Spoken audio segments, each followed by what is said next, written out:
परमेश्वर पिता, हम धन्यवाद करते हैं, प्रार्थना करते हैं प्रभु आज के वचन के लिए जो आपने हमें दिया है। ये वचन को हम किस प्रकार मनन और चिंतन करेंगे प्रभु। ये वचन को मनन चिंतन करने के लिए हमारा सोच विचार, हमारा ज्ञान, हमारा बुद्धि, हमारा सब कुछ को आप दूर करके आपके पवित्र आत्मा की शक्ति, सामर्थ, सोच और विचार, ज्ञान हम सबके जीवन में प्रदान करना।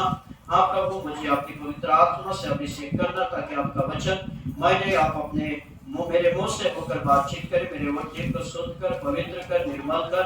आज जितने भी प्रभु आज इस जगह पर उपस्थित हैं, आपके मनोनीत लोग, आप उस लोगों को जीवन में भी आपके वचन को सुनने के लिए, समझने की आत्मा शक्ति प्रदान कर। वचन के साथ बातचीत करने वाला यीशु प्रभु आपके पवित्र मेरे नाम से प्रार्थना मांगते पिता, सुना कबूल कर, आमीन। मेरे प्रियजनों, यीशु मसीह का जन्म हमारे पापों के प्रायश्चित के लिए हुआ, यह हम सुनते आ रहे हैं, सुनते जा रहे हैं, क्योंकि कुछ दिनों के बाद हम प्रभु यीशु मसीह का मृत्यु का संदेश नहीं सुनेंगे, क्योंकि एक साल में 40 दिन हम प्रभु यीशु मसीह के मृत्यु का संदेश को सुनते हैं। और एक बात रखिए, आने वाले इस सारी चीजों में हम ध्यान के पूर्वक प्रभु यीशु मसीह की आराधना प्रार्थना के साथ हम आगे बढ़े। जो ये बलि का एक पाप का बलि का प्रायश्चित कब आराम हुआ और ये कहाँ आराम हुआ और ये कैसे आराम हुआ, इस बातों को मैं आप लोगों के बीच में कुछ समय बताऊंगा, ध्यान से सुनिएगा। यीशु मसीह ये जो पाप का प्रायश्चित का बलिदान इस्राएलियों के बीच में मिस्र के देश में आराम हुआ। कहां पर आराम हुआ? मिस्र के देश में आराम हुआ। और कब हुआ, मैं आखिरी में बातों को आपको बताऊंगा। तो इसलिए धर्म के शास्त्र में इस्राएलियों ने मिस्र में जाकर बैठने के बाद, जब इस्राएल लोग जब मिस्र देश में चले गए और वहां पर जाने के बाद 430 वर्ष तक उन लोग मिस्र के देश में एक गुलाम के समान वो जी रहे थे। और परमेश्वर पर जो मिस्र का दुख इसराइलियों पर बहुत था, वहां पर तो थे, मगर वहां मिस्र एक बहुत बड़ा राज्य था और वो एक ऐसा देश था, आपको बताने से भी आप तो जानोगे नहीं, मगर इसराइलियों के लिए उस देश में बहुत कठिनाइयों का जीवन जी रहे थे और अनेक प्रकार के उनका दुख बढ़ रहा था। वो गुलाम का जीवन, एक गुलाम का जीवन जी रहे थे। उस गुलाम के जीवन से आजादी होने के लिए उन लोगों ने, जब उनको मालूम पड़ा कि एक सच्चे परमेश्वर है और परमेश्वर से दिन और प्रतिदिन पूरा परिवार मिलकर उनकी छुटकारा के लिए प्रार्थना और निवेदन और परमेश्वर पर भरोसा करके रात और दिन परमेश्वर से प्रार्थना कर रहे थे, तो उस समय परमेश्वर ने उनका प्रार्थना को सुना, उनका दुखों को सुना, उनका कहराना को सुना और सुनकर परमेश्वर ने मूसा को भेजा और मूसा के जरिए से परमेश्वर ने उन्हें बातचीत किया और बातचीत करने के द्वारा मूसा के द्वारा मिस्र के देश में 10 प्रकार की विपत्ति या आश्चर्य कर्म का काम परमेश्वर मूसा के जरिए से दिखाया। और आज हम उसी कड़ी में से एक बातों को आज हम ध्यान रख रहे हैं कि जब इस्राएलियों को मिस्र देश से निकलना भी बहुत सहज नहीं था। यदि एक देश में जाकर 400 वर्ष तक उस देश में यदि बैठना और उस देश को छोड़कर दूसरे देश में जाओ बोलने से भी बहुत कठिनाई था। और इस्राएलियों उस देश से निकलकर परमेश्वर जो प्रतिज्ञा क्या था उन लोगों को देने के लिए, जो देश वहां पर जाने के लिए उनका इच्छा मेरे ख्याल से नहीं हो रहा होगा।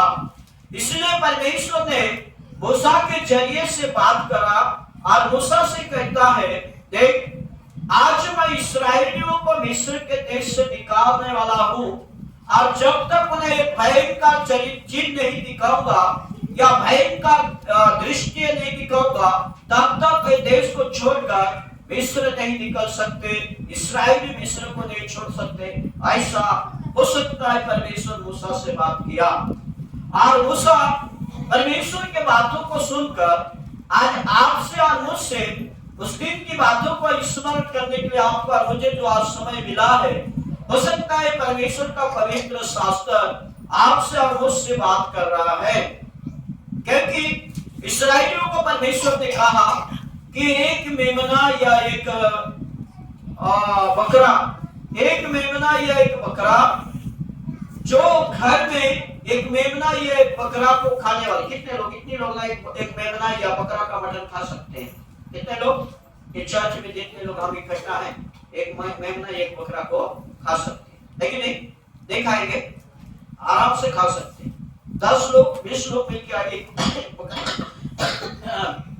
सकते। हो सकता है आज हम एक परिवार हैं, ये मत सोचो हम गांव में अलग अलग घर के अलग अलग लोग हैं, मगर बाइबल में हम एक परिवार है।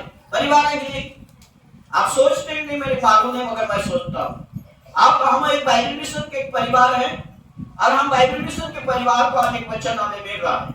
क्या आपको और मुझे वचन बात कर रहा है कि आप और मैं परिवार वाले नाते द्वारा आज चर्च के भवन में हम लोग एकत्रित थे, और ऐसा ही उन दिनों में परमेश्वर ने मूसा के जरिए से बात किया, और बात करने का कारण था एक मेमना एक बकरा लो, और उस मेमने और बकरा को एक घर में एक परिवार जमा होकर उस मेमना को मारकर उसका लहू को लेकर अपने दरवाजे दोनों अंदर और बीच चौखट में लगाओ, और उसकी मांस को क्या करना, हंडी में रांध उसे पका कर खाना, ऐसा नहीं, उसे क्या करके खाना, भूज के, क्या करके, भूज के, ये बाइबल बताती है, भूज के खाना, और उस लहू को चौखट के दोनों अंदर और चौखट में क्या करना, वो लहू का क्रूस का चिन्ह देना। ये परमेश्वर किससे बात किया, मूसा से बात किया, और ये बातों को किससे जाकर मूसा कहता है आज आपका और मुझसे ये बातों को परमेश्वर की ओर से बताया जा रहा है। इसलिए प्रियजनों, आज ऐसे परमेश्वर ने आदेश दिया, यदि जिस घर में, जिस परिवार में, जिस कुल में यदि एक मेमना के खाने के योग्य लोग ना हो, तो अपने निजी कुटुंब अर्थात अपने निजी लोगों को उस घर में जितने मेमना का मांस को खा सकते हैं, एक घर में यदि ऐसे इतना लोग नहीं होने से आपका निजी कुटुंब को उस जगह पर लाकर हिसाब के अनुसार कितने लोग मिलकर एक मेमना का मांस खा सकते हैं। हो सकता है हम 2 हिस्सा हो भी सकते हैं, क्योंकि 2 हिस्सा 20 लोग एक मेमना का मटन को खा सकेंगे, 12-10 लोग भी खा सकेंगे। मगर वो मेमना कितने वर्ष का था? 1 वर्ष का, 1 वर्ष का होना है मेमना, और वो मेमना को कब लाना है? 14 दिन तक ला के रखना है उसको, 14 दिन तक वो मेमना को रखना था।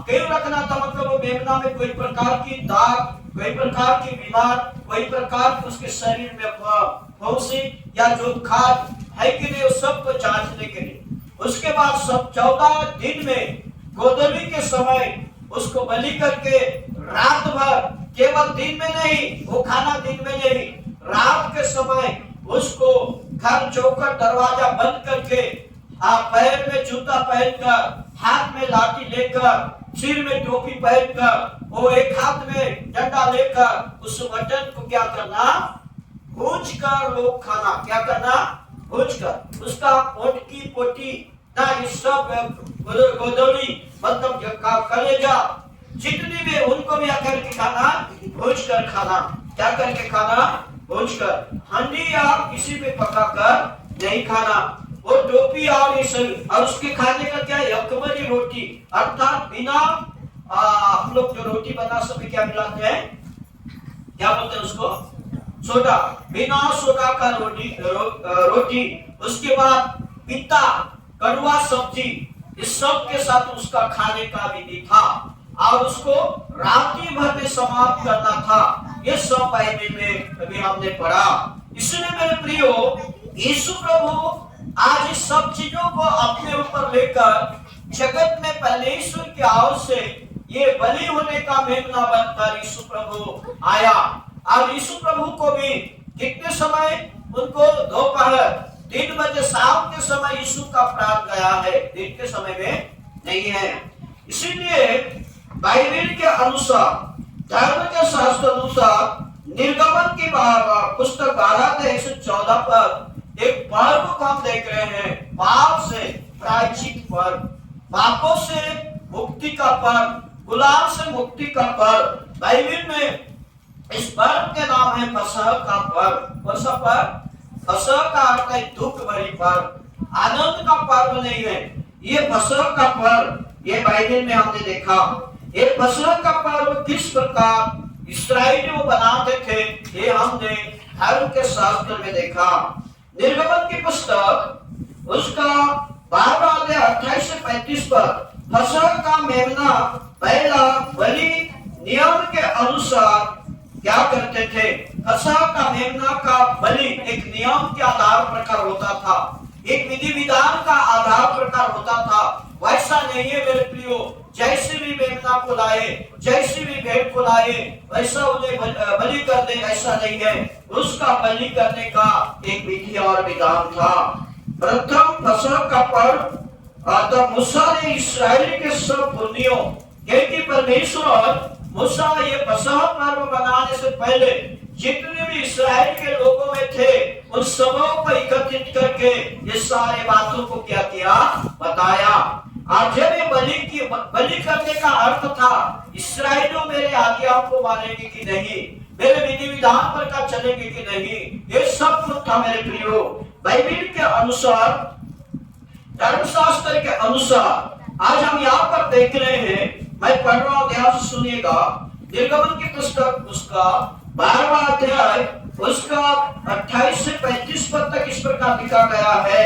क्या लिखा गया है? इस्राएलियों ने जाकर जो आज्ञा परमेश्वर मूसा और हारून को दी थी उसी के अनुसार किया, जैसा परमेश्वर मूसा और हारून को दिया। और हारून और मूसा जाकर आज कलीसिया को बता रहे, और कलीसिया उस बातों को किए।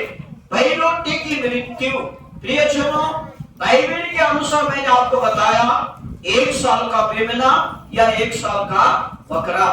तो ये जो लहू है ना, इस लहू को आप जिस घर के अंदर हो उस घर के बाहर चौखट में दोनों अंगल मतलब दोनों तरफ और बीच में लगाकर रात भर उसको खाना था। और ये क्यों खाए मालूम है? जिस घर में लहू का चिन्ह नहीं था उस घर में महामारी आ गया। उस घर के पहले बेटे से लेकर उसके घर के हर एक लोगों का मिस्र देश में पहला बेटा को प्रभु क्या किया, उन्हें महामारी से मारा। तो प्रियो, जिस घर में लहू का चिन्ह था उस घर में कोई एक कुत्ता भी नहीं मरा। तो ये था परमेश्वर का इस आज्ञा, और इस्राएलियों ने इस बातों को पालन किए। ऐसा हुआ कि आधी रात को यहोवा ने, आज परमेश्वर आपके घर में नहीं आएगा नहीं मत सोचिए। आप कैसे प्रार्थना करते हो, कैसे प्रभु में विश्वास करते हो, परमेश्वर आज भी आपके घर में आता है, आपको सुरक्षित करता है, आपके बीच में रहता है। परमेश्वर आपके ऊपर आने वाले अनेक संकट से बचाता है। यदि आप प्रार्थना करके नहीं सोओगे, आप अवहेला के अनुसार रहोगे, हो सकता है आप विपत्ति में पड़ सकते हो मेरे प्रियो। आधी रात परमेश्वर वो मिस्र के देश पर घूमने लगा। कौन घुमा? परमेश्वर का मृत्यु दूत, परमेश्वर के मृत्यु का दूत घूमने लगा। बाइबल में लिखा है, आप घर में जाकर पढ़िए। ऐसा हुआ कि आधी रात को परमेश्वर ने मिस्र देश में सिंहासन पर से विराजने वाले फिरौन से लेकर गड्ढे में पड़े हुए बंधुआई तक सबके पहिलौठे को वरन पशु तक सब पहिलौठे को मार डाला। क्यों मारा मालूम है? ऐसा नहीं करता तो इस्राएलियों मिस्र को छोड़कर परमेश्वर की आज्ञा को नहीं मानते। पहला परमेश्वर उन्हें दंड देना चाहा, इसीलिए परमेश्वर आदेश दिया। जितने लोग परमेश्वर के आदेशों को मान लिए, जितने लोग उस बकरे को मारकर उसके लहू को अपने घर के चौखट अंगल में लगाए थे, उन परिवार में इस प्रकार की विपत्ति नहीं हुई। तो आज प्रियजनों, आपके घर में यदि प्रार्थना है, आपके घर में सानिध्य है, आपके घर में प्रभु में प्रतिदिन उपस्थिति है, तो आपके घर में शैतान प्रवेश नहीं करेगा। आपके घर में शैतान प्रवेश नहीं करेगा। यदि आपके घर में सानिध्य, प्रार्थना आप प्रतिदिन नहीं करते हो तो शैतान आपके घर में भयंकर विपत्ति ला सकता है। इसलिए आप नोट करिए, इस्राएल के देश में, मिस्र के देश में जितने भी घर में आज जो लहू लगाया हुआ था, उस घर में कोई भी व्यक्ति नहीं मरे। मगर जिस घर में लहू नहीं लगाए थे, इस्राएल लोग भी, उनके घर में क्या पड़ा? विपत्ति आया। ये बाइबल में लिखा है, मैं नहीं, बाइबल बताती है, ध्यान सुनिएगा। 30 पद को पढ़ रहा हूं, ध्यान सुने। फिर रात ही को उठ बैठा और उसके सब कर्मचारी वरन सारे मिस्र उठे और मिस्र में बड़ा हाहाकार मचा, क्योंकि एक भी ऐसा घर ना था जिनमें कोई मरा नहीं हो। 21 पद। तब फिरौन ने रात में मूसा और हारून को बुलाकर कहा, तुम इस्राएलियों समेत मेरी प्रजा के बीच से निकल जाओ और अपने कहने के अनुसार जाकर यहोवा की उपासना करो।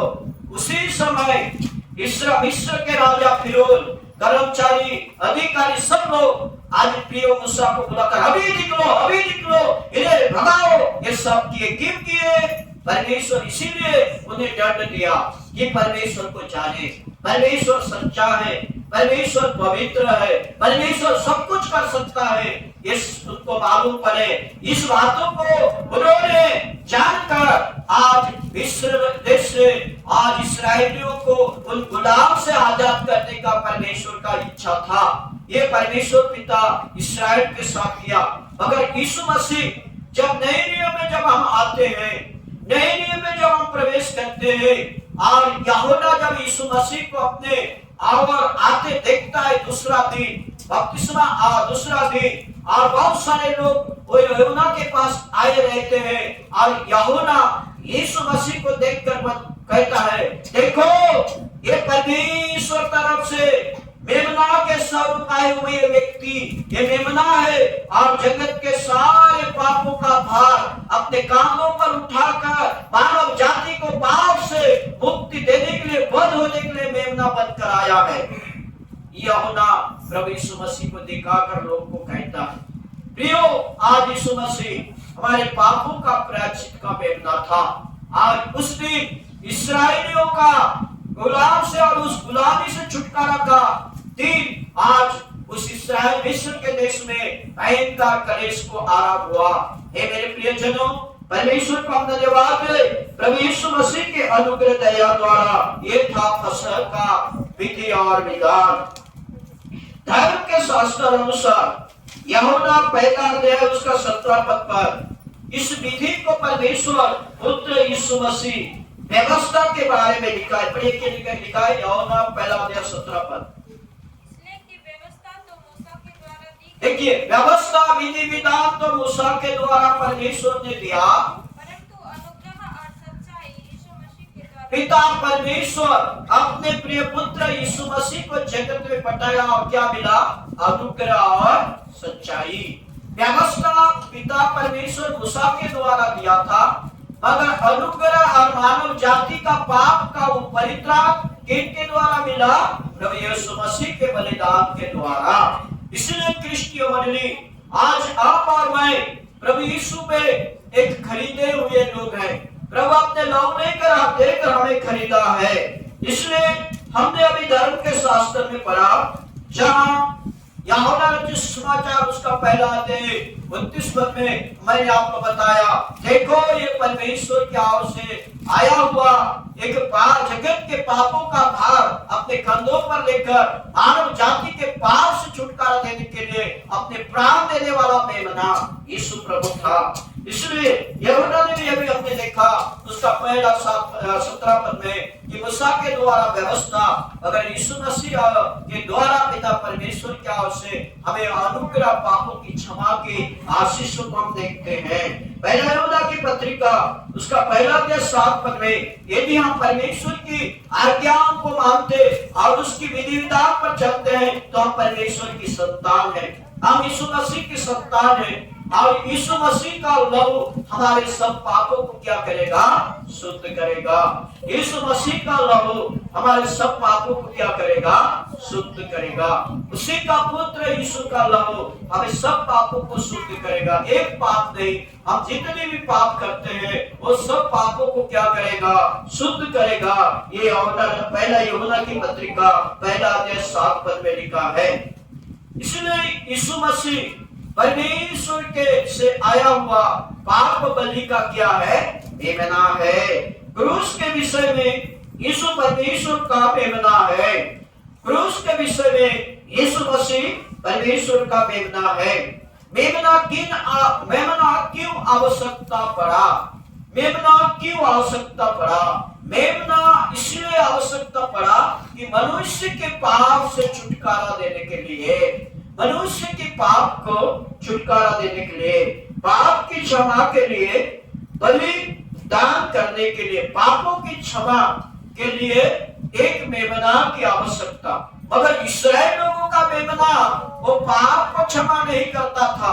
केवल इस्राएल लोगों को मिस्र देश से निकालकर मिस्र के जितने भी पहलौठे पुत्र थे उन्हें महामारी से मारकर इस्राएलियों को अपने पहलौठे पुत्र को परमेश्वर के लिए देने के लिए, परमेश्वर मिस्र लोगों को, इस्राएल लोगों को मिस्र देश से अपना प्रतिज्ञा देश में ले जाने के लिए परमेश्वर ने वहां पर एक मेमना को दिखाया। अब केवल उस दिन केवल इस्राएली लोगों का बचाव हुआ। अगर यीशु मसीह जब क्रूस पर बलिदान हुए और उसके बलि स्वरूप धारण करके आए हुए इस लहू के द्वारा पृथ्वी के सारे मानव जाति का पाप से छुटकारा मिला। अगर जो लोग यीशु मसीह को विश्वास करते हैं और उनकी आज्ञाओं पर चलते हैं, उनके विधि विधान पर चलते हैं, उन्हीं लोग यीशु उनके पापों को उनसे क्या करता है? दूर करता है। मगर यीशु मसीह सारा जगत के लिए मानव जाति के पाप के लिए मरा है। मगर जो यीशु मेरे पापों के लिए मरा और मुझे मुक्ति दिया बोलकर यीशु को अपने मुंह से स्वीकार और हृदय से जो लोग विश्वास करते हैं वही लोग पापों से क्या होंगे? उद्धार पाएंगे, नहीं तो आप पाएंगे नहीं। ये था यीशु मसीह का मानव स्वरूप एक मेमना के रूप में आकर मानव के पापों के लिए बलिदान होना के लिए आया यीशु प्रभु। क्षमा के लिए आवश्यक है बलि। क्षमा प्राप्त के लिए आज बलि प्रभु ने हमारे लिए ये प्रकार किया। आप कैसे उस मेमना कैसे बनना था? उस मेमना मतलब जिस मेमना को बलिदान देने वाला मैंने आपको बताया, उस मेमना को कितने दिन तक रखना था? घर में लाकर 14 दिन 13 दिन रखना था और 14 दिन में उसको बलि किए। क्यों 13 दिन क्यों रखे अपने घर में? उसको जांचे परखे कि इसके शरीर में कहीं दाग तो नहीं है, इसके अंदर कोई प्रकार के बीमार नहीं है। वो जानवर को जांचे, मगर वो जानवर का लहू कभी भी मानव जाति का पाप को दूर नहीं किया। केवल वो इस्राएलियों के डराने का था। मगर आज यीशु प्रभु आज नहीं, आज से 2000 वर्ष पहले कालवरी क्रूस पर जो बलिदान हुआ वो यीशु मसीह भी उसको कितने दिन पर के मालूम है? 40 दिन पर के। कितने दिन पर के? 40 दिन पर के। उनको 40 दिन दुख देना शुरू कर दिए, उनको ताड़ना करना शुरू कर दिए, उनके पीछे लग गए 40 दिन। उसके बाद 40 दिन परखने के बाद आज यीशु मसीह को आज गुलगुता नामक पर्वत पर गांव से बाहर ले जाकर यीशु प्रभु को आज दोपहर के 12 बजे उसको प्रिय क्रूस पर चढ़ाया गया। मगर लगभग तीसरा पहर बाइबल कहते हैं उनके प्राण तक संध्या के समय। इसलिए बलि कब किया जाता? इस्राएल को बलि करने का विधि कब दिया था परमेश्वर? दिन या रात को? गोधूली के समय। कैसे समय? गोधूली मतलब आपको मालूम है कि 7 बजे के समय। इस समय में बलि पाप के क्षमा के लिए निष्कलंक निर्दोष रक्त की आवश्यकता थी। पाप की क्षमा के लिए निष्कलंक निर्दोष लहू की आवश्यकता थी। और यीशु मसीह वो निष्कलंक थे, निर्दोष थे। हमने रात या कल पढ़ा बाइबल में से, तुम में से कौन मेरे अंदर पाप है बोल के कौन आज बोल सकते हो? बोलो बोलो बोला प्रभु। तुम में से, फरीसी और शास्त्री को प्रभु बोला, तुम में से कौन मेरे अंदर पाप है बोलकर बनने वाला कोई भी दोषी, दोष लगाने वाला हो क्या? बोले तो उन सब लोग क्या हो गए? चुप हो गए, क्योंकि तू पापी है बोल के नहीं बोले। प्रभु पापी व्यक्ति नहीं था, वो निष्कलंक था, वो निर्दोष था, उनके जीवन में थोड़ा सा भी पाप नहीं था। इसलिए यीशु मसीह वो निष्कलंक निर्दोष लहू को बहाकर हमारे पाप से इस शरीर को क्या किया? पापों से शुद्ध किया। ये था यीशु मसीह का प्रिय जनों आज बलिदान होने का, मानव जाति के उपकार का करने का काम। और ये काम कब हुआ? मिस्र देश में से ये काम क्या हुआ? ख्रीष्ट पूर्व 1050 एडी में इस्राएल लोग मिस्र देश में जो गुलाम थे, इसी दिन ये काम हुआ बोल के बड़े बड़े विद्वान लोग, बड़े बड़े ज्ञानी लोग इस बातों को लिख कर रखे हैं। आपको कोई बता नहीं सकता कि मिस्र में कब ये जो बलि का आराम हुआ। जाओ, बहुत सारे लोग नहीं बताएंगे, मगर आप लोगों को मैं बता रहा हूँ, ध्यान सुनो। मुझे विधान मैंने बताना काम मेरे है, आपका विश्वास करके चलना आपका है। ख्रीष्ट पूर्व 1050 एडी में मिस्र देश में आज ये जो बलि का काम आरंभ हुआ। यीशु प्रभु ने ही जन्म से पहले 1050 साल में, 1050 साल पहले इस्राएल लोग मिस्र देश में कितने वर्ष गुलाम थे? 400 वर्ष। तो मेरे प्रियो, ये जो बलि का आरंभ मिस्र देश में इस्राएल लोगों ने ख्रीष्ट पूर्व 1050 में आरंभ किए, और मिस्र देश में से इस्राएल लोग बाहर आए तो 1450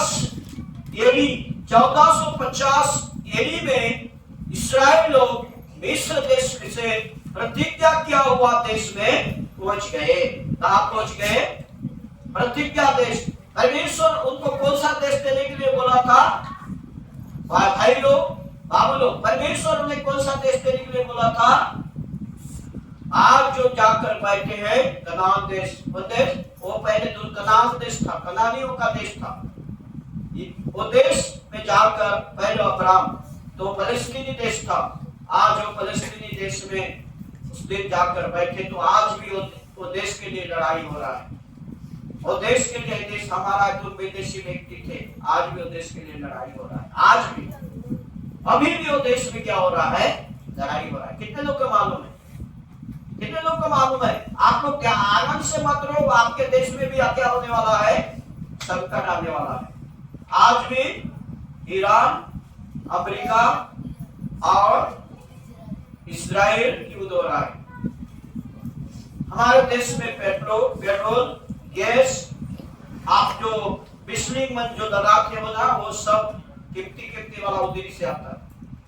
जब ये सब बंद हो रहा है, गैस कैसा आपको मालूम नहीं? कोई देश में आप गैस भर के दारू के गाड़ी में रखे रहोगे ना, उस गाड़ी से उठाकर लोग ले जा रहे, ऐसा होने वाला। इसलिए आप प्रार्थना करें, प्रभु यीशु मसीह के आने से पहले सब घटना घट रहा है।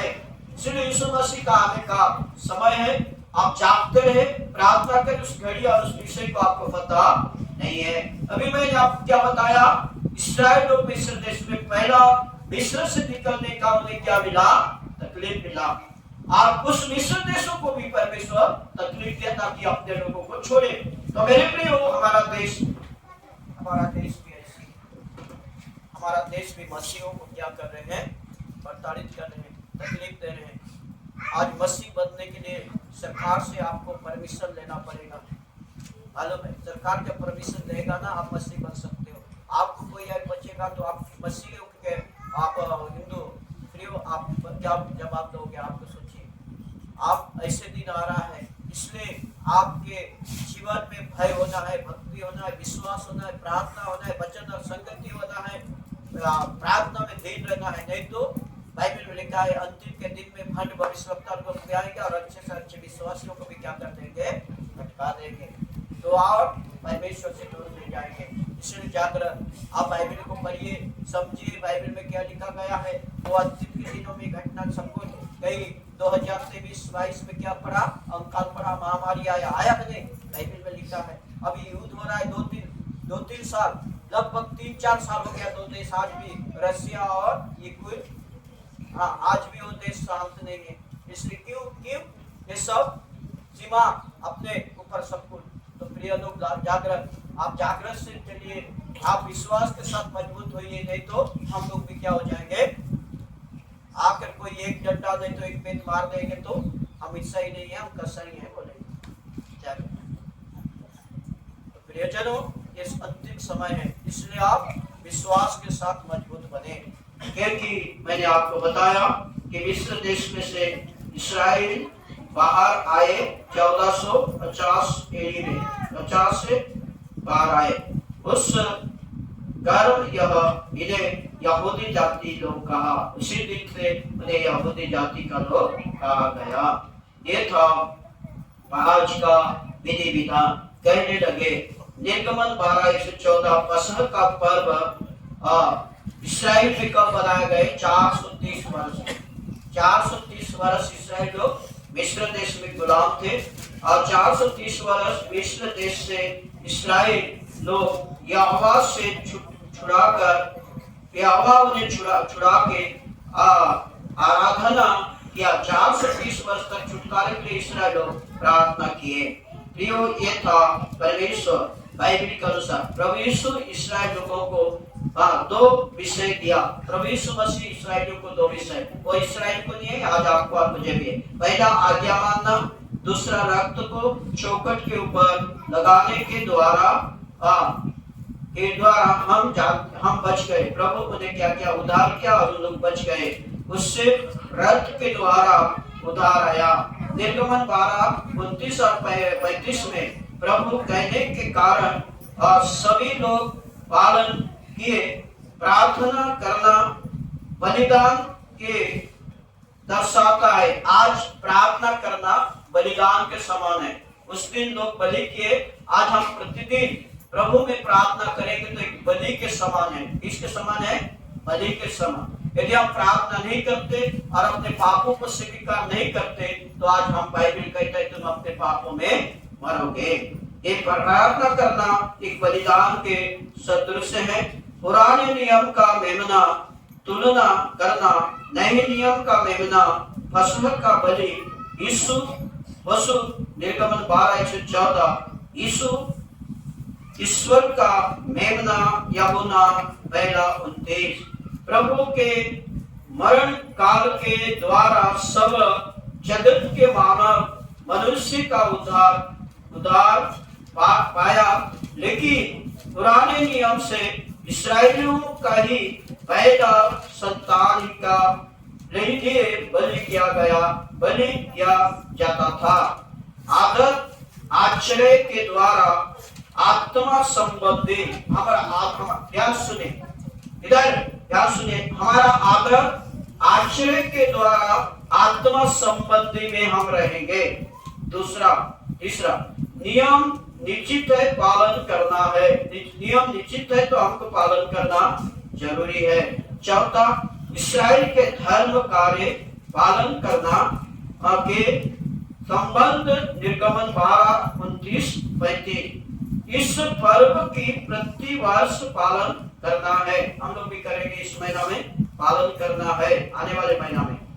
लेकिन बलि पशु निष्कलंक निर्दोष या 1 वर्ष का होना चाहिए। यीशु मसीह एक बलि पशु जैसा 1 वर्ष था, वो 1 वर्ष का मेमना बकरा का मटन अच्छा लगता है बोलते हैं आप लोग। यीशु मसीह भी 33.5 वर्ष का वो भरपूर उम्र था। यीशु मसीह का मेमना निष्कलंक निर्दोष होने के द्वारा भी समस्त लोगों को क्षमा दान नहीं कर सकता, लेकिन प्रभु यीशु ने मेमना के स्वरूप में यह कार्य किया और रक्त सब जाति के द्वारा अपने प्राण देने के द्वारा उसका लहू हमारे पापों को क्या किया? शुद्ध किया। पहला यूहन्ना पहला अध्याय 7 पद में हमने अभी पढ़ा। इसलिए प्रियो, ये था बहुत विषय है।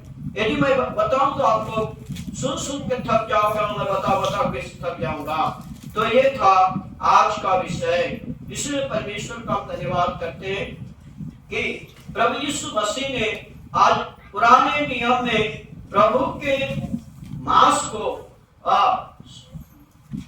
पुराने नियम में पशु के मांसों को भूज कर खाते थे तथा रक्त को चौकट के ऊपर लगाते थे।